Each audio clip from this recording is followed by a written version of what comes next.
We've been following Sony's A7S line for years, and if there's one thing we've learned, it's that this series has always existed for a very specific purpose: to dominate low-light video. But today, that purpose feels blurred. There's a strange silence surrounding the Sony A7S IV, and in the world of cameras, silence is often louder than announcements. This absence of a clear successor feels intentional. So here's the uncomfortable question no one wants to ask directly. What if the Sony A7S IV isn't delayed, but quietly cancelled? Let's break it down.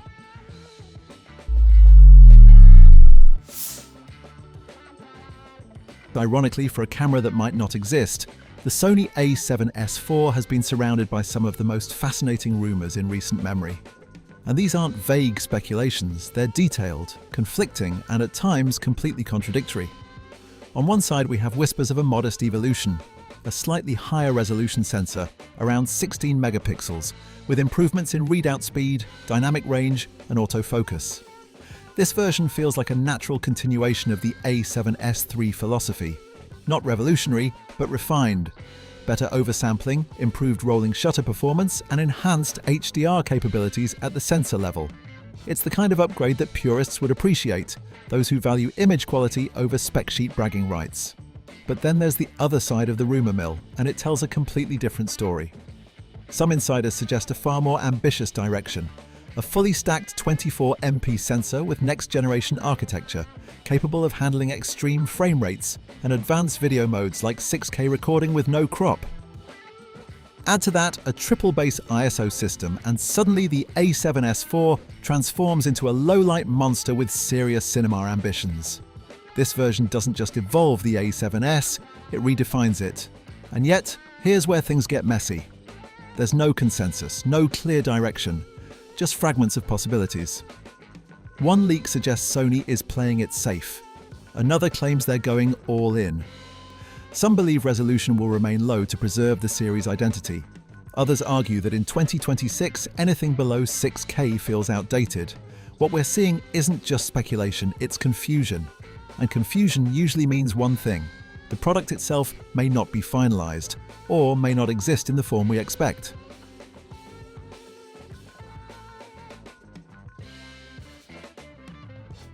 At first, the absence of the A7S IV felt like a typical delay.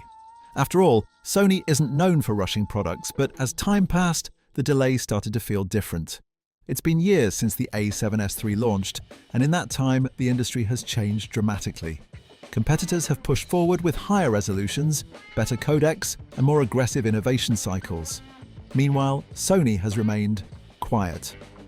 That silence raises questions. Delays usually come with signals. Leaks intensify, prototypes surface, certifications appear. But with the A7S IV, the signals are inconsistent at best. Instead of a steady build-up, we're seeing scattered information that doesn't quite align. And there's a deeper issue here. Technology has moved on. Modern video workflows are demanding more: higher resolutions, faster readouts, better thermal management. These aren't optional features anymore, they're expectations. And meeting those expectations often requires active cooling systems, something Sony has historically avoided in its alpha lineup. That creates a fundamental problem.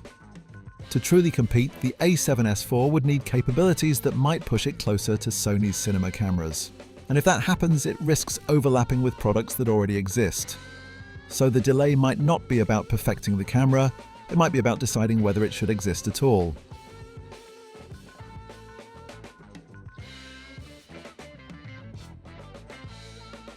To understand the fate of the A7S IV, we need to look at Sony as a whole, not just as a camera maker, but as an ecosystem. Right now, Sony isn't lacking video cameras. In fact, it's the opposite.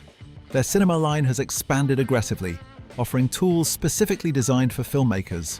These cameras come with features that hybrid bodies struggle to accommodate: active cooling, modular designs, and workflows tailored for professional production. At the same time, Sony's hybrid cameras have become more capable than ever. Models in the A7 lineup now offer strong video features alongside high-resolution photography. The gap that once justified the A7S series is shrinking, and that brings us to a critical shift in strategy. Sony seems to be segmenting its audience more clearly. If you're a filmmaker, they want you in the cinema ecosystem. If you're a hybrid shooter, the standard A7 models are more than capable.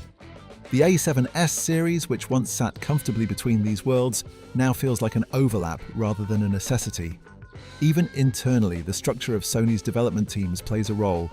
Different divisions work on different product lines, each with its own goals and incentives.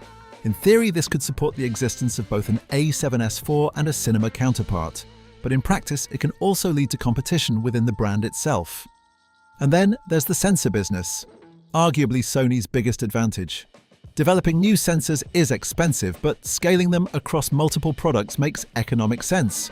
This is one of the strongest arguments for the A7S IV's existence. But here's the catch. That same sensor can be used in cinema cameras where profit margins are higher and the target audience is more defined. So, from a business perspective, the question becomes simple. Where does Sony gain more?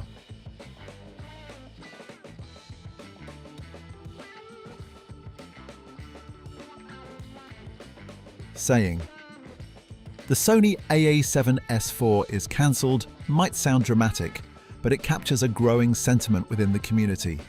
Not a confirmed reality, but a plausible outcome.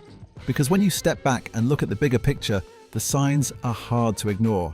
The leaks are inconsistent. The delay is unusually long. The market has shifted, and Sony's own lineup has evolved in a way that leaves very little room for the A7S series to breathe. But here's where it gets interesting. Despite all this, demand for the A7S concept hasn't disappeared. There are still creators who want a compact, hybrid camera with exceptional low-light performance. People who value usability over extreme resolution. Those who appreciate having an EVF, better photography capabilities, and a more accessible price point compared to cinema cameras.